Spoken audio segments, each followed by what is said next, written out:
Saudara-saudari yang terkasih dalam nama Yesus Kristus, salve Tuhan beserta kita.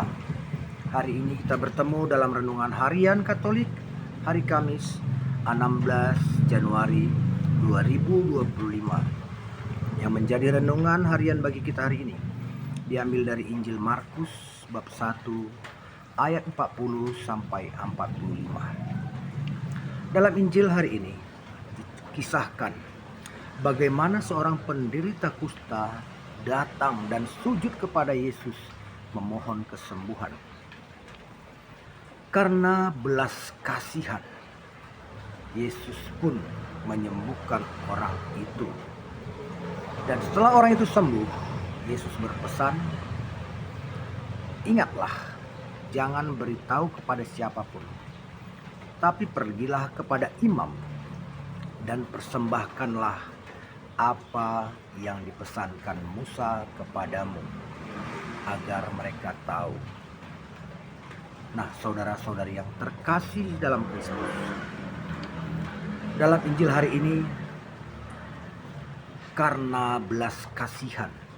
Belas kasih itu tidak timbul dari mana-mana, tapi timbul dari hati, karena kekuatan Roh Kudus yang bekerja.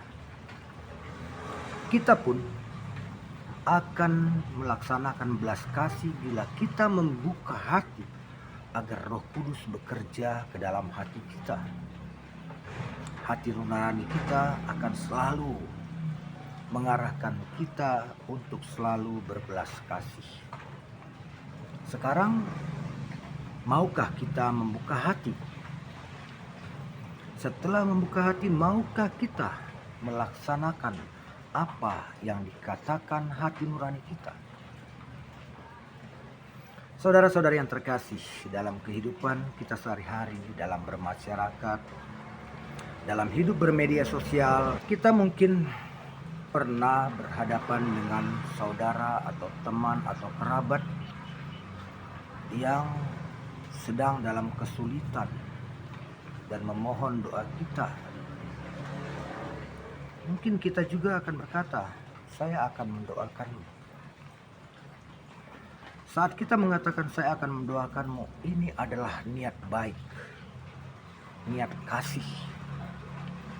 Tapi sungguhkah kita mendoakan orang tersebut? Coba kita refleksi, berapa kali kita pernah menjanjikan untuk mendoakan saudara-saudari kita, teman atau kerabat kita, dan sungguhkah kita melakukannya, mendoakan mereka?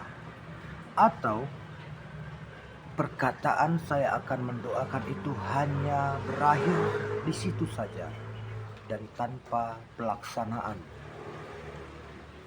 Ini perlu kita rewind kembali.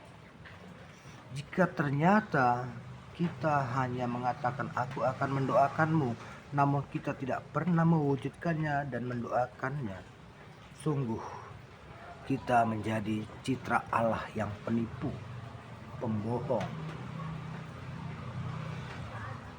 Saudara-saudari yang terkasih, hari ini Yesus memberi teladan bagaimana belas kasih-Nya diwujudkan, dan belas kasih itu mempunyai kekuatan sehingga menyembuhkan penderita kusta tersebut. Kita pun akan mempunyai kekuatan bila kita sungguh-sungguh mau membuka hati akan kuasa Roh Kudus, dan kita selalu mendoakan saudara-saudari kita karena belas kasih, bukan karena popularitas, bukan karena ingin disanjung, tapi sepenuhnya karena belas kasih. Seperti Yesus menyembuhkan orang kusta itu hanya karena belas kasih. Bahkan Yesus berpesan dengan keras, "Jangan beritahu siapapun, tapi pergilah kepada imam untuk mempersembahkan apa yang dipesankan Musa."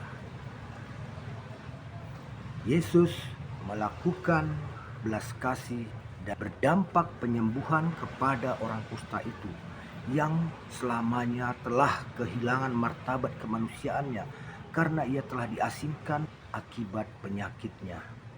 Karena belas kasih Yesus, ia pun dipulihkan, martabatnya dikembalikan.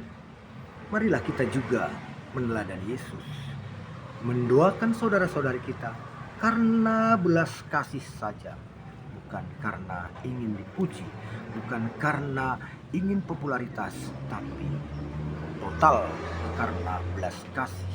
Dan dengan sikap kita yang mendoakan saudara-saudari kita, menolong saudara-saudari kita, teman dan kerabat kita karena belas kasih, kita menjadi citra Allah yang penuh kasih. Semoga dengan renungan harian ini kita pun menjadi gambaran-gambaran Allah yang penuh kasih dengan tulus. Amin. Tuhan memberkati.